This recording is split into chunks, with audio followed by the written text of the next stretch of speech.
Si Sir Jude Bacalso na naman nakita ko sa wall ko. Sikat na sikat si Sir, ano?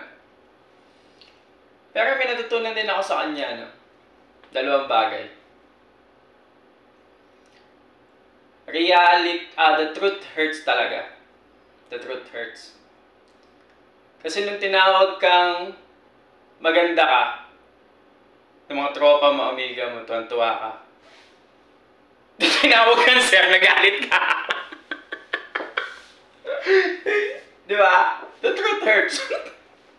Tapos pangalawa,